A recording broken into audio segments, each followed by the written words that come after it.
Se nós o convidarmos mais uma vez, Ele vem agora também através da palavra, falando aos nossos corações, nos fazendo compreender aquilo que Ele tem para nós nessa noite.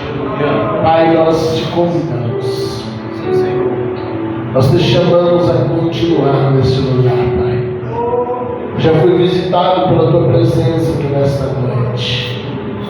Faz uma vez mais. E agora, de um modo coletivo, nos impacta, Pai, de dentro para fora. Nos faça compreender, ó Deus, o Teu propósito, o Teu projeto. Essas reuniões, Pai, não são ao acaso, Deus. Mas eu sei que o Senhor tem um projeto para nós homens aqui neste lugar. Deus, eu te louvo pela Tua presença. Eu te agradeço, Pai, porque até aqui o Senhor tem nos ajudado. Eu te agradeço porque até aqui, Deus, o Senhor tem sido nosso sustentador, Pai. Que a Tua presença permaneça no nosso meio. Que a Tua presença permaneça no meio de nós. Que a Tua presença permaneça no meio da Tua igreja, Deus. Nós pedimos em nome de Jesus. Amém e amém. Aleluia. Hoje eu confesso que para estar aqui deixou o colega pastor bem irritado. Não pode dizer. O pastor Jonathan queria que a gente tivesse hoje uma conferência lá na cadeira. Vai ser hoje e amanhã uma conferência de família. E eu falei para ele, cara, ontem vivemos no mês passado com um acidente. De fato, fui de as datas. Eu não vou te atender. Ele ficou muito chateado a princípio. Rapaz, se chama alguém, eu falei, não, eu quero estar lá. Eu quero estar lá, eu gosto de estar aqui. Aqui é a nossa casa, nosso cantinho. E não importa a multidão que tem do outro lado, não importa, às vezes até uma boa oferta que eu sei que vem, mas aqui é meu lugar. Eu entrava aqui de dia e orava a Deus. Eu te gostava aqui para que na hora que eu oro, eu vim mais de manhã cedo. Eu agradecido a Deus por nos dar lugar. Ainda que por hora eu esteja pequeno, mas é o nosso lugar, nosso cantinho. A gente pode entrar, adorar a Deus, servi-lo. Isso é bom, é agradável ao Senhor. Amém? Nós aprendemos a amar a casa onde o Senhor nos planta. Porque quando o Senhor nos coloca aqui, é porque está nos confiando no projeto. Se tem algo que eu orado muito esses dias, meu Pai, mostra-me o Teu projeto.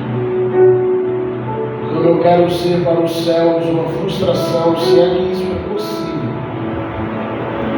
Mas eu tenho orado ao Senhor dizendo, faça-me viver a Tua vontade. Faça-me viver o Teu querer. Gosto do livro de Atos, quando cita Davi dizendo que ele morreu e cumpriu tudo o que estava escrito a respeito dele. Ele cumpriu todo o projeto de Deus para a vida dele. Todo o projeto de Deus para a vida de Davi foi cumprido. O Davi falhou, o Davi errou, o Davi pecou. Mas se tem uma coisa que eu aprendi com Davi, é que Davi nunca amou o trono mais do que a presença. Todas as vezes que ele teve que escolher entre o trono e a presença, Davi escolheu a presença. Todas as vezes que o trono dele foi ameaçado, ele abandonou o trono e ficou com a presença. O Saul amou o trono e perdeu o trono. Davi amou a presença. Deus sempre restituiu o trono. Eu tenho orado ao Senhor, dizendo, dá-me um coração como o de Davi. Eu li um livro há um tempo atrás. A gente nem começou a pregar e depois já Deus pregando algumas coisas diferentes. Eu estou muito tranquilo com isso. Esboço não se pega, esboço te prega. Várias vezes eu pregar. Os dois livros que eu li nos últimos, já faz alguns 2, 3 meses, outro tem alguns dias. O primeiro foi Desafio do 3 Reis. O desafio do 3 Reis, ele fala sobre Saul, Davi e Absalão. Aquele livro é fantástico, porque ele mostra que a gente fica migrando do coração de Saul para o coração de Absalão, do coração de Absalão para o coração de Saul. E a gente tem uma dificuldade muito grande de ser Davi. Sempre que a gente acha ser um Davi servindo a um Saul, a gente se torna um Absalão servindo um Davi. Quando a gente acha ser um Davi combatendo Absalões, na verdade a gente se torna Saul combatendo Davi. A gente passa de Absalão para Saul, de Saul para Absalão, e a gente vai tendo dificuldade de achar um Davi dentro de nós. E desde que eu li esse livro, eu já li muitos livros, mas eu tenho alguns livros que me impactaram. Eu lembro do primeiro livro que eu li que me chocou, me pegou por dentro, me quebrou. Foi Porque Tarda o Pleno Avivamento de Leonardo Ravenel. É um livro do início do século XX, 1990. Aquele livro, ele te convence até o final do livro que você está desviado, literalmente. O alto do autor é provável que não acredite. É terrível. Eu lembro que eu era muito novo quando eu li aquele livro, eu não estava pronto para ler. E depois passou uns 2, 3 anos atrás, eu li O Impostor que Vive em Mim, dentre centenas de outros livros que eu li nesse intervalo. O Impostor que Vive em Mim, ele foi outro que me pegou por dentro, porque ele me fez ver que, sem perceber, eu havia criado personagens. E é impressionante aquele livro, o cara nem crente, né? Você consegue imaginar uma leitura, sabe, bíblica de um cara que nem crente? Ele é um ex-padre que abandonou a batina, porque ele descobriu dentro dele que ele havia criado um personagem para a igreja, que aquilo não condizia com a vida dele real. E ele escreve esse livro na sua luta interna para se encontrar com Deus. Ele diz: eu estava ministrando a outros, quando na verdade eu estava desencontrado. Eu espero que após aquele livro ele tenha conseguido ter esse encontro, porque o livro mostra um grito de uma alma sedenta por Deus e buscando muito mais em filosofias do que no Evangelho. Mas ele mostra essa dificuldade que a gente tem de ser nós mesmos. E por que é tão difícil ser nós mesmos? Principalmente quando a gente está na liderança. Porque ser nós mesmos expõe nossos defeitos, expõe nossas falhas. Ser nós mesmos expõe nossas fraquezas. E ninguém está disposto ou pronto a ser liderado por alguém com muitas falhas, com muitos defeitos, com muitas fraquezas. A igreja pede uma personagem que seja santa, pura, que seja perfeita. E o pastor é tentado a dar à igreja essa personagem que ela pede. O pastor é tentado todos os dias a dar à igreja esse artista que a igreja está pedindo. Porque senão ele perde ovelhas, senão ele perde gente, senão ele perde amigos. Pode deixar até outros bolsos fora, tá? Tinha ouvido até uma outra imagem ali, pode deixar quietinho. O Espírito Santo já deu outra condição. E a gente vai sendo tentado a dar o que está sendo solicitado. E a liderança, aí vale para líderes de todos os setores, aqui tem o Rafa, líder de jovens, o Sérgio social, o Luiz da família, muitos irmãos aqui que estão ajudando em kids, que estão ajudando em outros setores aqui, o setor musical, os músicos da igreja. Cuidado para você não criar personagens. Cuidado para você não viver para agradar. Mude, porque você tem que mudar, porque é o certo mudar. Mas não mude para poder criar uma imagem de perfeição, porque não vai ser você.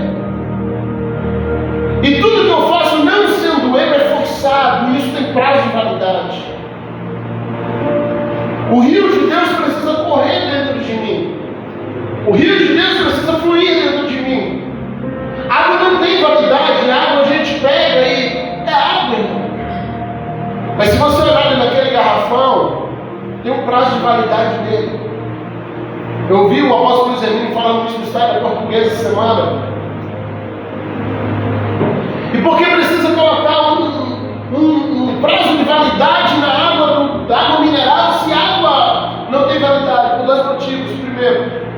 Ela foi presa dentro de um recipiente. E ela imediatamente começa a criar micro-organismos. No momento que ela foi presa, se tornou necessário dar a ela um rótulo. No momento de rotular, foi necessário dar um prazo de validade. A gente precisa ter cuidado de não pegarmos a unção e prendermos uma garrafinha. Porque se eu prendo a unção numa garrafinha, eu tenho que dar um rótulo para ela. Se eu dou um rótulo, ela tem validade. Ela acaba. É por isso que a gente precisa deixar fluir, e para fluir precisa ser natural. O convívio vai nos trazer a exposição do melhor e do pior de nós. Eu conheço um bocado dos defeitos do Ralph, o Ralph conhece um monte dos meus defeitos. E se a gente não estiver apto a congregar juntos, conhecendo os defeitos um do outro, a gente não consegue nem chegar ao céu. Porque nós somos cheios de defeitos. Ele tem uns que eu não tenho, eu tenho uns que eles não têm. E assim vale para todos aqui. Quando eu vi o pastor que vive em mim, eu falei, meu Deus, eu criei um impostor. E até hoje eu separei 2 Facebook, eu tenho um de Geisiel e tenho outro do pastor Geisiel. Mas nessa época, eu falei, esses caras não se conhecem. As pessoas chegam e dizem, não, eu quero pastor Geisiel. Só hoje eu recebi 4 convites de mensagens, 4 convites de conferências. Nos meses de setembro e novembro já desmarquei 2, estou tentando desmarcar os outros 2. Porque às vezes as datas não batem, mas o que as pessoas estão querendo lá é o pastor Geisiel, o cara que prega, que estudou, que dá aula. E às vezes eu fico perguntando assim, se eles conhecessem Geisiel, só Geisiel, sem título, sem rótulo, porque o rótulo tem prazo de validade. Mas se eu deixar fluir, não precisa de validade. Quando alguém me rotula, ele automaticamente está dizendo que daqui a uns dias vai enjoar do rótulo. A música a gente enjoa, a mensagem a gente enjoa, o estilo a gente enjoa. Eu fui para dentro da Sião, lá na sede, preguei sobre a presença. Cheguei aqui, alguns amigos falaram, você é doido, cara? Eu sou Leandro, eu sou John, você é maluco da cabeça, você é maluco da sua presença. Na casa do Edilson. Eu iniciei aquela mensagem, falei, irmãos, eu vou pregar sobre a presença. Eu sei que isso é a coisa mais louca que um pregador pode fazer, pregar sobre a presença na casa do apóstolo Edilson. Mas eu falei na igreja, sabe por que eu vou pregar sobre a presença? Porque o que pra gente é uma novidade, quando ele chega lá e prega 2 horas, como eu prego na sexta-feira aqui, mais 2 horas no sábado, vocês já estão enjoados e pararam de dar atenção. Porque pra gente é uma novidade, mas ele é o pastor da casa. Então quando ele diz, eu vou pregar sobre a presença, alguém diz de novo. E a gente estava aqui doido para ele chegar aqui e pregar como pregou e nos ensinar a viver na presença. Mas para vocês é rotina. E eu sei disso quando eu saio daqui, como fui agora na Peniel, dei um estudo lá de 2 dias. Ontem o pastor Heber me ligou, querendo fazer um outro, dessa vez já um intuito mais de estudo bíblico em novembro. Eu fiquei de dar resposta lá para pelo menos 10 dias para pensar. E chega lá e para eles é, uau! Mas para aqui é o normal, é o que a gente come, é o que a gente vive. Entende? É por isso que a igreja lá pode conhecer o pastor Geisiel, porque isso tem prazo de validade, dura uma conferência, dura uma festa. Mas a palavra verdadeira vai conhecer Geisiel sem título. O cara estressado, cheio de problema, a cabeça pilhada, tem dia que o TDAH, meu irmão, está forte, hiperfoca uma coisa, esquece o resto tudo. Acontece. Vai ter dia que você vai chegar lá em casa, eu vou estar estressado com minha mulher, ela vai estar estressada comigo. Quem me conhece é ela, porque ela não casou com o pastor, ela casou com o homem. Eu ouço muito falar, seja em casa que você é na igreja, e eu digo encarecidamente, não seja. Porque aqui a gente cria muitos personagens. Mas o Senhor está nos chamando para sermos reais. Na carta aos 2 Coríntios, Paulo fala a respeito de Moisés.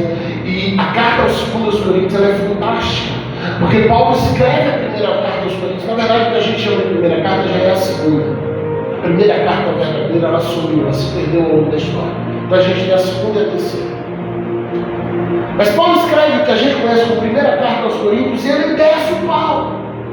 Primeira carta aos Coríntios, Paulo bate do começo ao fim. No capítulo 5 ele diz: olha, eu entreguei a carne do fulano e a Satanás para ver se a alma vai ser salva. Aí nesse intervalo Paulo vem visitar Corinto e todo mundo está esperando Paulo chegar com luva de boxe. E a igreja se arma para poder enfrentar Paulo. Só que Paulo chega e é um monte de pessoas. Aí ele vai embora e as pessoas começam a dizer assim: olha só, vai aí, toma carne. Pessoalmente ele não é homem, não. Pessoalmente ele é fraco. Ignora as cartas, porque ele é valentão daquele jeito, mas aqui ele é fraco. É isso que Paulo está tratando na última carta. Ele diz: eu sei que vocês estão me chamando de fraco, mas quer saber? Eu me glorio das minhas fraquezas. Se tem algo de que eu me gloriar, é das minhas fraquezas. Porque quando eu estou fraco é que eu estou forte. Porque o poder de Deus se aperfeiçoa nas minhas fraquezas. O poder de Deus se aperfeiçoa nas minhas fraquezas.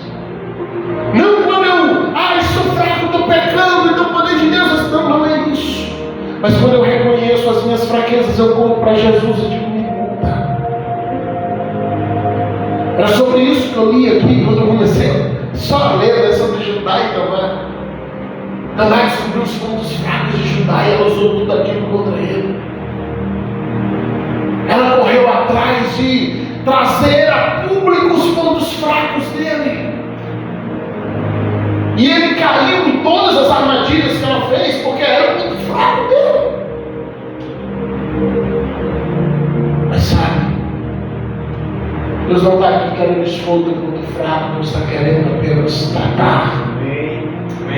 Agora, quando Naamã chega na casa do Eliseu com feridas escondidas que o seu exército nunca tinha visto, que o seu exército nunca tinha contemplado, o Eliseu diz: desce até o Jordão, mergulha. Por que Eliseu faz aquilo? Porque tinha uma coisa que Naamã amava mais do que tudo: era a sua capa de general, a sua reputação de general.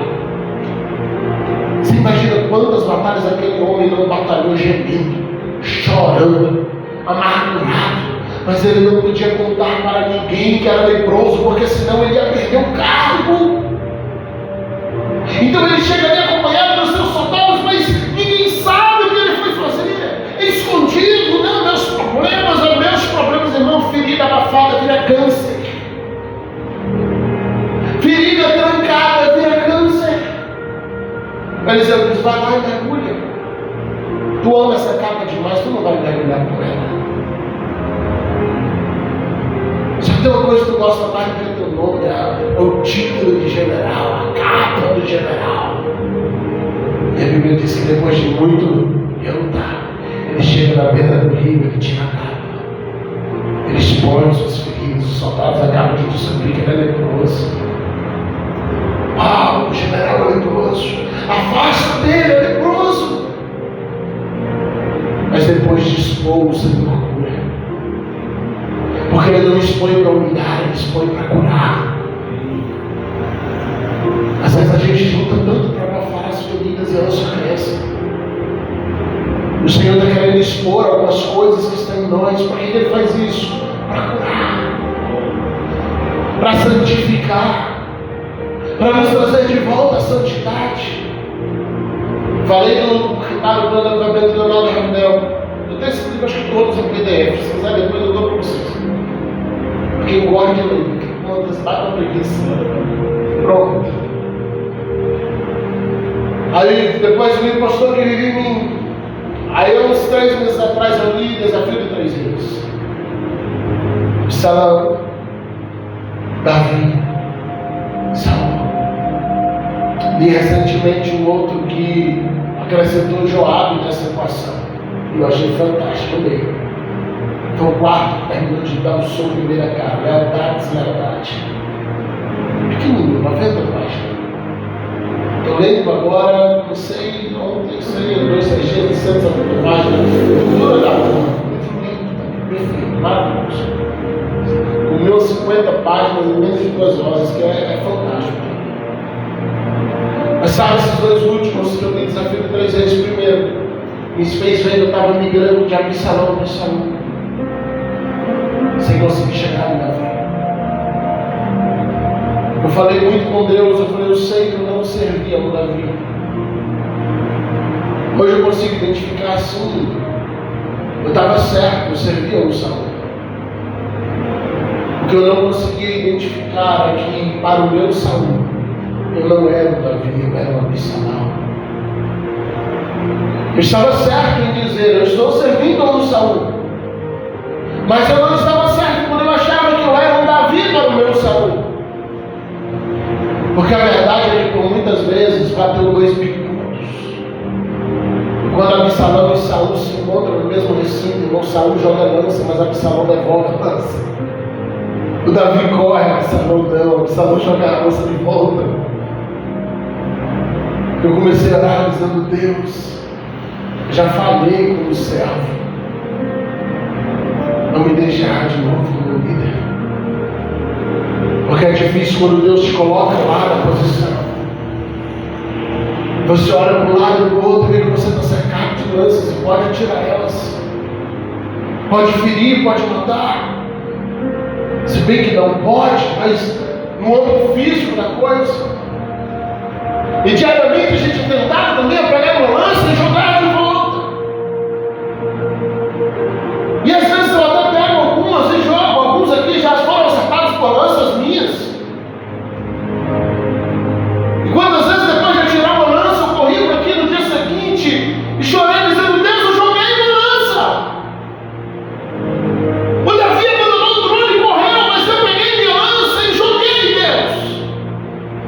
Eu tentei acertar ele, eu tentei acertar ela com a minha lança. Eu tenho dito, Deus, me ajuda a não virar um Saul.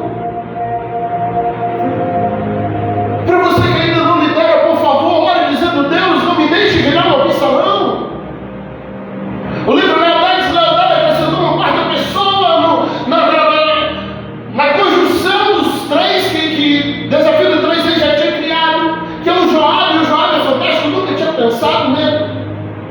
Joabe é o general do Davi. É interessante que o Joabe nunca abandonou Davi. Se tem um cara que deu uma vida por Davi, foi Joabe. Joabe só tinha um problema. Ele fazia tudo do jeito que ele queria. Ele estava lá toda vez que Davi precisava. Mas quando Abner se levantou contra o Davi fez uma mesa e reuniu com Abner, perdoou Abner e chamou Abner para a mesa. Joabe acompanhou Abner até a porta e na porta matou Abner por traição. Davi tinha perdoado, mas o Joabe matou Abner assim mesmo. Quando Davi expulsou Absalão da cidade, o Joabe acolheu, Absalão escondiu. Quando Davi finalmente perdoou Absalão, disse, não mate o menino. O Joabe pega a lança e crava no peito do Absalão. Parece que ele nunca foi amigo ou inimigo do Absalão, ele só queria desobedecer a Davi. É impressionante. Davi diz, eu não quero ele amigo. O Joabe esconde Absalão. Davi diz, eu perdoo Absalão, ele mata Absalão. E eu comecei a ver que há um quarto personagem nesse. Irmãos, leia esses livros, por favor, eles são pequenos. Desafio de 3 Reis tem 60 páginas e é um livro de 14 centímetros. Então você entende que aquele livro que você lê em 1 hora e meia, se você realmente quiser ler. Lealdade e Deslealdade tem 90 páginas, é um livro de 21 centímetros. Então é outro livro também que você lê em 2 horas. E é gostoso de ler. Eu lembro agora a Cultura da Honra, meu Deus, como aquilo tem coisa boa pra gente. São livros pequenos, livros fáceis de ler. Tudo da mãe.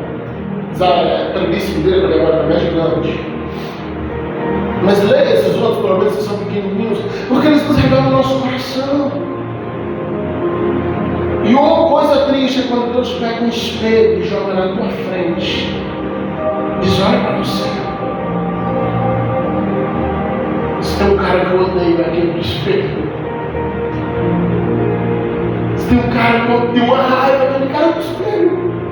Eu prefiro do YouTube. Toda segunda-feira, quando eu prego no domingo, ou independente do dia que eu pregar, no dia seguinte eu paro para assistir minha mensagem. Eu chego na loja, eu ligo lá o YouTube, boto no último volume, tem um subwayzinho lá no meu computador, e eu ligo, gravo, ligo tudo certinho, e deixo tocando, e fico ouvindo o meu pregando e assistindo o pregando. Meu Deus, eu quero ser esse cara. Ele é bom, ele é crente. Deus, ele tem unção. Então eu olho para mim mesmo e digo: não sou ele. Ele é o pregador. Eu sou o marido, pai, o amigo que às vezes não é tão amigo, com muitos amigos que também às vezes não é tão amigo, mas paga o pacote. Eu olho para aquele lá do YouTube e eu digo: eu queria ser ele, Deus. Ele é bom, eu não. Aí eu comecei aqui, parei falando dos 2 Coríntios, porque 2 Coríntios, Paulo, depois de ser exigido pela igreja, dizendo: Paulo tem aqui, ele tem fraqueza, Paulo tem falha, o Paulo não é bom o suficiente. Aí o Paulo escreve dizendo assim: eu não vou colocar um véu no meu rosto para vocês acharem o brilho. E ele cita Moisés com audácia, porque você falar de qualquer homem da Bíblia, ok, mas você falar de Moisés. Um dia Arão e Miriam disse: nós somos profetas também. Deus chama lá e disse: se houver profeta em Israel. Irmão, é Deus colocando o ministério dos dois em dúvida. Imagina isso. Deus chegar para falar assim: se algum dia eu te usei. Ele está aí, cara. A gente tem uns 10 anos aí, então me ajuda. Se houver profeta, eu falo com ele visão, no sonho. Mas com Moisés eu falo: faça. Aí o Paulo agora diz assim: eu não sou como Moisés, porque Moisés colocava um véu. Aqui Paulo está se referindo: Moisés passou 40 dias lá no monte, na verdade 80. E passa 40 e desce, que é nas pedras, sobe de novo, mais 40. E ele volta brilhando. E as pessoas respeitaram Moisés, diz: uau, ele brilha.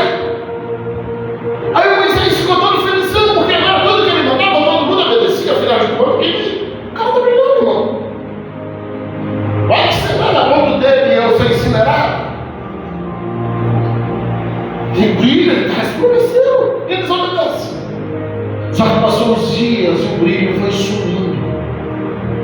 E aí as pessoas já não estavam respeitando Moisés tanto assim. O que é que Moisés faz? Ele corre dentro da tenda, bota um véu, amarra uma corda na cabeça. E sai lá de dentro dizendo: olha, eu estou botando o véu para vocês não serem ofuscados pelo brilho do meu rosto, mas eu ainda estou brilhando, o brilho tinha acabado. E aquilo funcionava, porque as pessoas continuavam obedecendo a Moisés. Aí depois ele voltava para a tenda da oração, orava, e a Bíblia diz que ele saía de lá brilhando. E a Bíblia é muito clara quando diz que enquanto ele brilhava, ele tirava o véu. Porque o véu nunca foi para proteger ninguém do brilho. O véu era para esconder que o brilho ia embora. Então quando o brilho ia apagando, Moisés colocava o véu.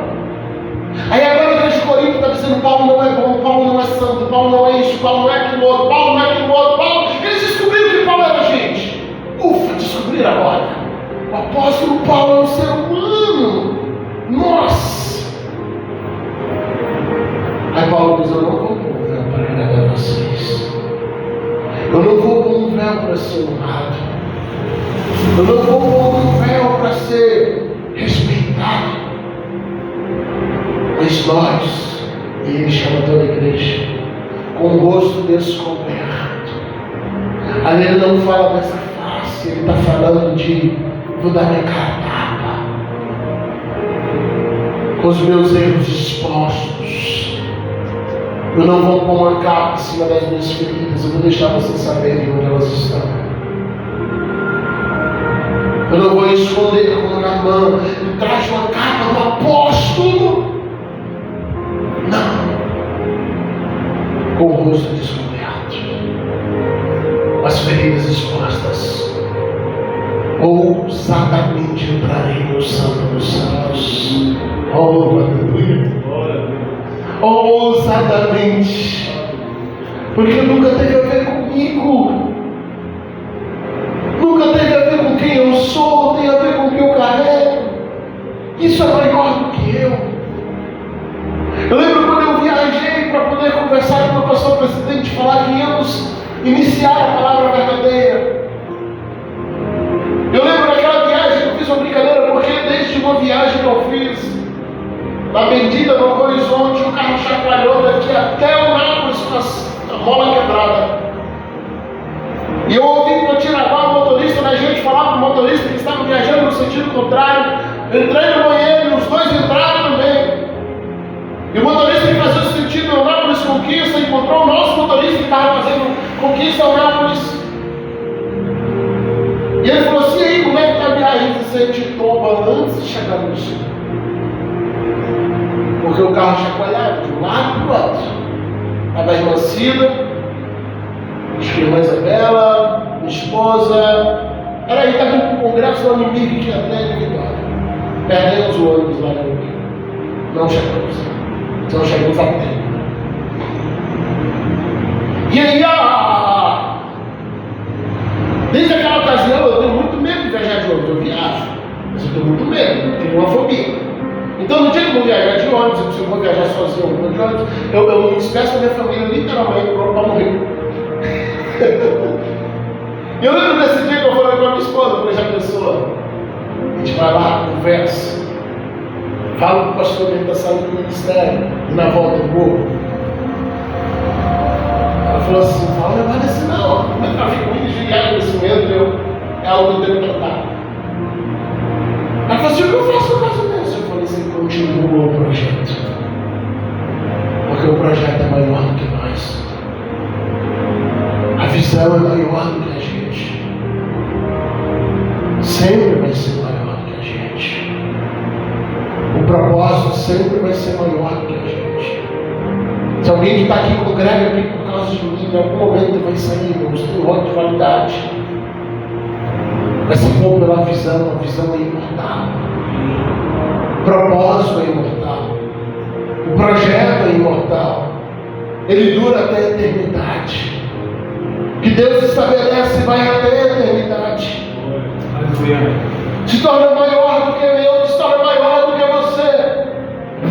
Se torna maior do que qualquer um de nós. Porque o projeto de Deus é a visão de Deus. Essa semana eu estava assistindo um filme japonês com meus filhos.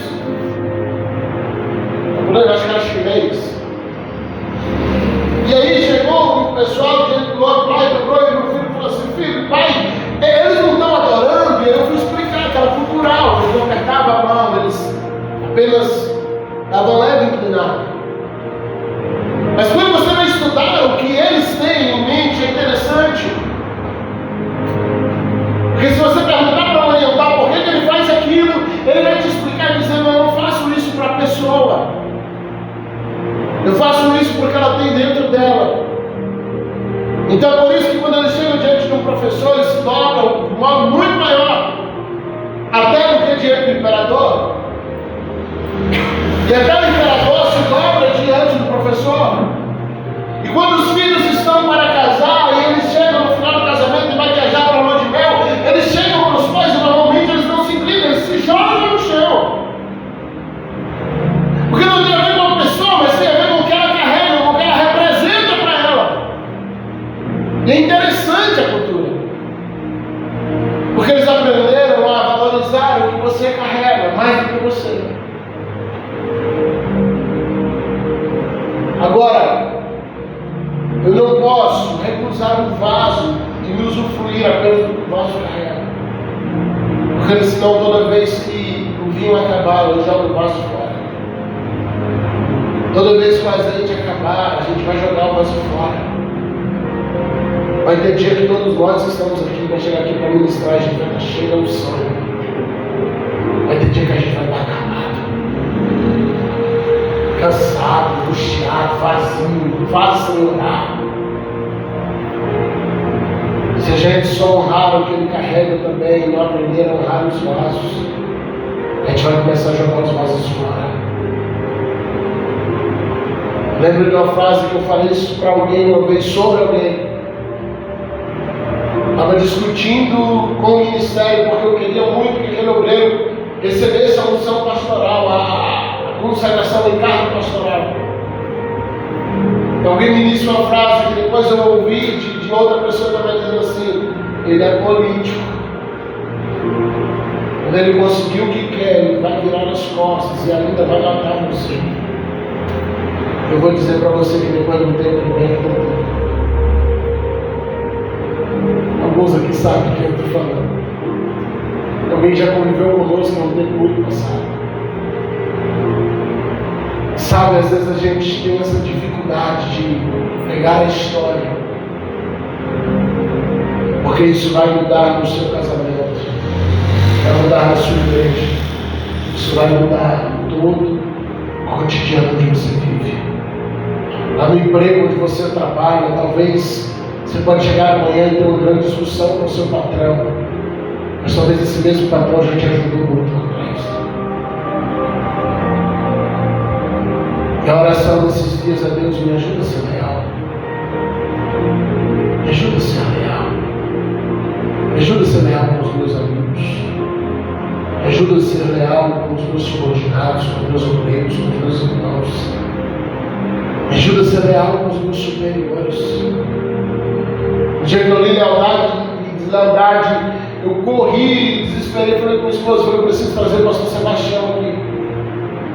E no dia que eu trouxe ele aqui, eu falei algumas coisas para ele, que estava aqui, viu, agradeci a ele aqui, porque eram coisas que eu sempre sentia a respeito do pastor Sebastião, mas eu nunca tinha verbalizado isso para ele. E às vezes ele precisava também ouvir isso, porque nos momentos que eu mais precisei, aquele cara esteve lá. Quando eu coloquei no grupo dizendo: olha, minha esposa perdeu uma filha, ele não me ligou. Ele foi parar no hospital em minutos. E eu louvo a Deus porque tem irmãos que também foram. Mas ele não era o meu pastor, ele não era do mesmo ministério. E eu tenho uma gratidão, foi ele, o pastor Barbosa, duas pessoas que têm uma gratidão muito forte. Eu lembro quando o Dani fez a cerclagem e eu já estava saindo do hospital e ele tinha ligado, mas eu falei: que hora mais ou menos ela vai ter aula? Eu falei: por volta das 7 da noite. Eu estava saindo do hospital já com o número estacionado para poder colocar tudo em tempo, e de repente ele chega e estaciona o carro dele no fundo, sem falar nada. Diz: coloca aqui, meu carro é mais macio. Eu estava lá no hiper, fazendo compra com a minha esposa, deixei ela lá e disse: naquela hora que ela ia sair. Eu nunca tinha falado para ele diretamente, ainda que soltava uma coisa ou outra, mas eu tive a oportunidade aqui na quinta-feira de abraçar e dizer: cara, eu te amo, eu amo sua vida. Quando eu coloquei no grupo dos pastores anunciando o apóstolo do novo pastor no ministério que a gente estava, eu dei uma gratidão para o pastor Jonathan não me conhecia.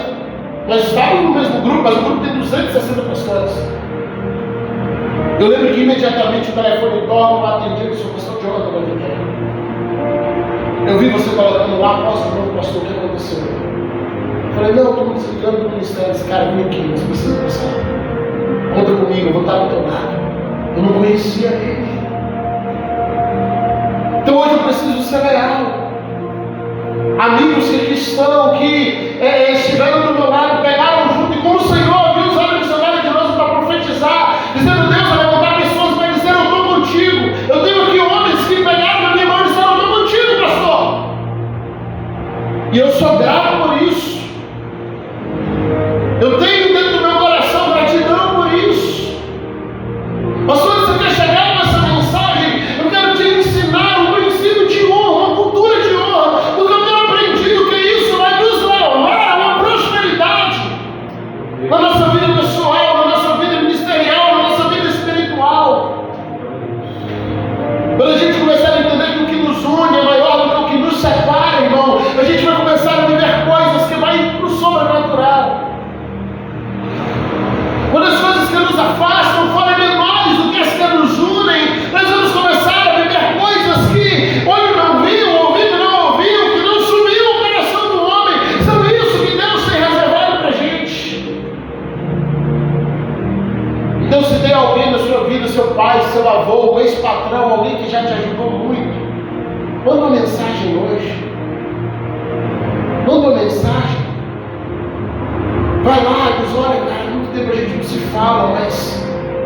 queria dizer, eu nunca esqueci o que você já fez por mim. Tenho uma gratidão por sua vida. Tenho uma gratidão por você. E quando às vezes acabam as festas aqui, eu posso enviar mensagem para os irmãos e dizer, obrigado por tua vida, que bom. Estou feliz de ter você comigo. Isso não é só um método, não, isso é real. Porque ninguém constrói nada sozinho. E nós chegamos até aqui porque muita gente foi levantada para ajudar. Muita gente pegou junto e ajudou em coisas pequenas e coisas grandes. Te ajudou a chegar onde você chegou. Mesmo aquelas lideranças lá atrás que talvez você achou que só te atrapalhou, elas construíram o teu caráter. Elas construíram a tua vida. Elas te ensinaram o que ser e o que não ser. No método científico, a gente aprende que não há resultado ruim. Toda vez que o cientista faz um experimento e aquilo dá errado, para o leigo a gente diz, olha, deu errado. Para o cientista não. Ele registra e lança o resultado igual se tivesse acertado. Porque se aquilo deu errado, aquele experimento vai poupar esforços e recursos dos próximos cientistas para o resto da vida. Eles não vão mais tentar aquilo, eles vão tentar outra coisa. Ou se tentarem aquilo, vão saber que método foi usado e vai tentar com outro método. Então até o que parece dar errado, na verdade nos molda. Até o que parece dar errado, na verdade nos prepara para sermos líderes melhores, para sermos obreiros melhores, para sermos pessoas melhores. Que Deus nos ajude na nossa caminhada, seja na liderança da igreja, que em nome de Jesus, cada um aqui um dia vai pastorear igrejas, que bota igrejas no plural. Mas mesmo lá no seu trabalho, quando Deus começar a agregar funcionários, quando Deus começar a agregar colegas de trabalho que vai ficar sob a sua supervisão, seja um Davi. Porque é muito fácil ser salvo. É muito confortável ser salvo. Mas Saul governa sem a presença. Sem algo do qual eu nunca vou abrir mão. É a presença. É por ela que eu choro. Esses dias atrás eu estava me lembrando, eu falei, Deus, nunca mais eu orei pelo crescimento da igreja, eu preciso voltar a orar. Porque eu venho para aqui para orar pela igreja, eu chego aqui e só fico dizendo, Deus, não deixe o Espírito Santo, não deixe a gente ter um curso em unção, não deixe o teu Espírito ir embora. E no final eu estou orando pelo crescimento da igreja, porque se o Espírito estiver aqui, a unção atrai. A unção atrai. Então quem entrar uma vez vai ser tocado pelo Espírito. Eu tenho dito acima de tudo, Deus, a presença. Hoje a gente tem uma banda aqui que toca um é monstro do instrumento. Mas até dias como hoje a gente estava ali só com violão e bateria, mas tínhamos a presença. Vai ter dia que talvez não vai ter nem o violão, mas vai ter a presença. E se a presença permanecer, meu irmão, o resto resolve. O resto resolve. Então clame pela presença. Você que toca, que é músico, que baterista, meu filho é, baixista, tecladista, violonistas, sabe, vocês que tocam. Como eu também toco. Porque, Senhor, as pessoas sintam a presença através do soar dos meus dedos. Aleluia. Quando Josafá chama Eliseu e diz, profetiza para mim. Eliseu diz, traz um tangedor. Alguns falam que fundo musical é coisa moderna, né? Não, Eliseu já usava ele. Traz um tangedor. Quando ele começa a tocar, o Espírito Santo vem sobre Eliseu. Imagina a unção que esse homem tinha nos dedos. O Espírito vem sobre Eliseu ao som do toque do tangedor. Quando Saul está oprimido, ele diz, traz para mim um músico, e Davi entra com a harpa e começa a dedilhar. E a unção que fluía dos dedos do Davi era tão grande que o espírito maligno saía da vida do Saul. Você consegue entender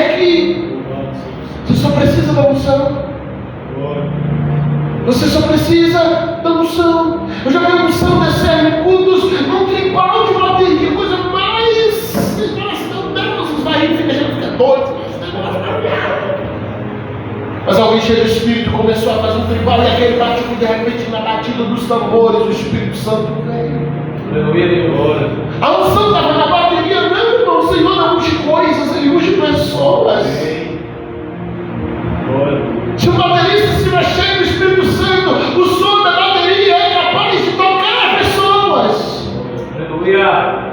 Se a gente estiver cheio do Espírito Santo, agora quando eu estou tocando pelos meus motivos, fazendo pelos meus motivos, cantando pelos meus motivos, pregando pelos meus motivos, o Senhor não consegue tocar. As minhas palavras tocam ouvidos, geram admiração na mente, mas a palavra do Senhor, ela desce ao coração, ela vai mais profundo das juntas e medulas, ela faz divisão entre razão e emoção, e ela nos muda por dentro. Quem despedaça o jugo não é a oratória, é a unção. Quem despedaça o jugo não é os nossos talentos, é a unção. Quem despedaça o jugo não é a eloquência, é a unção. O que despedaça o jugo nunca vai ser o meu profissionalismo, ainda que isso seja bom, vai ser a unção. Lembro de um congresso que eu estava 5 anos atrás, eu já finalizo. E de repente alguém começa a cantar Eu Navegarei. Mas não era Eu Navegarei normal. Era do tipo Eu Navegarei. Primeira reação de músico. Dizer, Senhor, que desespero. Porque deve esse povo cantar. Eu tenho tese de festa, não é dia de caridade. Festa você bota para mistrar quem sabe mistrar. Eu digo muito visitante, aquilo gera uma identidade para a igreja. E aquele irmãozinho começou a cantar Navegarei do jeito dele, gente. Eu estava muito agoniado. Mas de repente eu começo a ouvir um barulho de glória. Eu falei, não é possível. Eu começo a ouvir um barulho de choro. Eu colocar no meu coração dizendo, não tem condição. Quando eu me dei conta, só tinha eu de vazio no meio da igreja. Eu comecei a orar dizendo, Deus, eu quero também, eu quero também, eu quero também. Ele não tinha o talento. Cantar não era forte dele. Eu não acho que deveria continuar. Mas ele tinha unção. E a unção muda qualquer coisa. A unção muda qualquer ambiente. A unção muda qualquer lugar que você chegar, apenas pela presença da unção. Você não vai precisar impostar a voz. Os santos irmãos apóstolos do Senhor Jesus. Não vai precisar chegar aqui com uma capa de general, com uma credencial na testa. Eu sou o cara. Mas por favor, que quando você chegar, o Espírito Santo esteja com você. Não apenas como testemunha fiel, porque às vezes a gente confunde isso. Como ele está comigo, pastor? Mas eu preciso estar mergulhado nele. Quando eu levantar as minhas mãos, serão as mãos dele tocando. Quando eu falar, será a voz dele falando. Quando eu ministrar, será ele ministrando. Sejam cheios do Espírito Santo. Você pode tirar pelo menos 1 minuto para clamar a ele. Clame pelo Espírito Santo. Clame pelo Espírito Santo. Vem, Espírito Santo. Se alguém é desejoso pelo Espírito Santo, ore para ele agora. Ore para ele agora. Ah, Espírito Santo, eu não vou abrir mão de ti. Eu não vou abrir mão da tua presença. Eu não vou abrir mão da tua graça.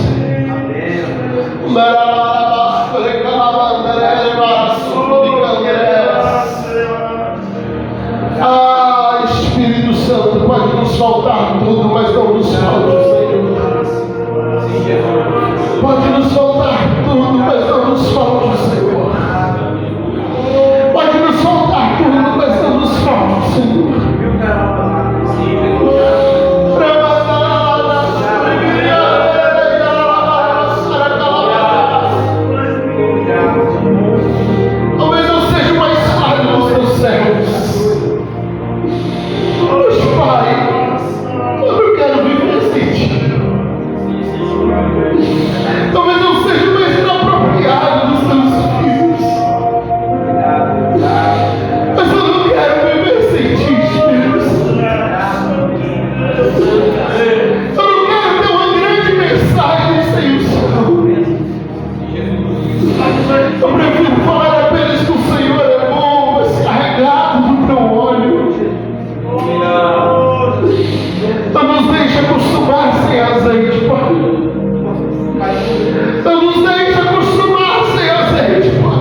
Aleluia.